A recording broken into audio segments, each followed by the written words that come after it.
Dulu, bila doktor kata gula saya 26, saya rasa dunia gelap. Tapi sekarang, siapa sangka ikhtiar ini boleh ubah segalanya. Nama saya Aini, umur 55 tahun. Sejak muda, saya adalah seorang suri rumah sepenuh masa. Hidup saya bahagia, mengurus rumah tangga, memasak untuk suami dan anak-anak, serta bermain dengan cucu-cucu. Namun, 2 tahun lalu, hidup saya berubah. Semuanya bermula dengan satu perubahan kecil yang saya abaikan. Saya kerap rasa letih, walaupun hanya buat kerja rumah yang ringan. Malam pula, saya terpaksa bangun 3 hingga 4 kali untuk ke tandas. Pada mulanya saya anggap itu normal kerana usia semakin meningkat. Tapi satu hari, saya pengsan semasa memasak di dapur. Keluarga panik dan segera bawa saya ke hospital. Doktor sahkan saya ada kencing manis tahap kritikal dengan bacaan gula 26. Doktor kata, kalau saya tak kawal segera, risiko komplikasi serius seperti kegagalan buah pinggang atau strok sangat tinggi. Saya mula risau. Anak-anak melarang saya buat kerja berat. Saya ikut semua nasihat doktor.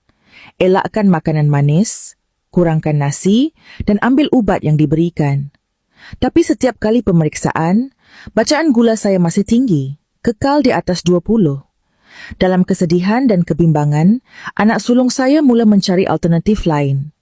Dia menemui satu kajian oleh Universiti Putra Malaysia, UPM. Kajian itu dijalankan oleh Dr. Azma Saad dan Profesor Rosita Rosli, yang mendapati herba akar legi sangat berkesan membantu pesakit kencing manis. Menurut kajian itu, akar legi mengandungi bahan aktif flavonoids yang berfungsi untuk mengurangkan keradangan pada pankreas, organ yang bertanggung jawab menghasilkan insulin. Memulihkan fungsi pankreas agar insulin dapat dihasilkan secara semula jadi. Menstabilkan gula dalam darah tanpa perlu bergantung sepenuhnya pada ubat hospital. Saya tertarik, tapi akar legi bukan mudah didapati. Mujur anak saya menemui produk kapsul aman yang dirumus khas menggunakan akar legi sebagai bahan utama. Saya mula makan 2 kapsul sehari, 1 pada waktu pagi, 1 sebelum tidur. Dalam masa 2 minggu, saya mula rasa perubahan. Badan saya kurang letih dan saya tidak lagi kerap bangun malam untuk ke tandas. Bacaan gula saya turun dari 26 ke 18.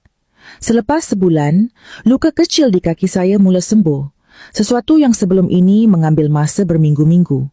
Bacaan gula saya stabil di bawah 7 dan doktor sendiri kagum dengan perkembangan saya. Kini, saya kembali aktif mengurus rumah seperti biasa.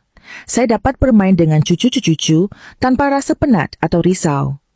Kapsul aman ini berkesan kerana kajian saintifik yang membuktikan keberkesanan akar legi, bahan semula jadi tanpa kesan sampingan, testimoni pengguna lain yang turut mengalami perubahan positif. Jika anda atau ahli keluarga ada masalah seperti saya, jangan tunggu sehingga keadaan jadi lebih teruk. Cubalah kapsul aman sebagai ikhtiar. Semoga kesihatan anda kembali pulih seperti saya, insya-Allah. Korang nak dapatkan kapsul aman, boleh klik tulisan kat bawah ni sekarang.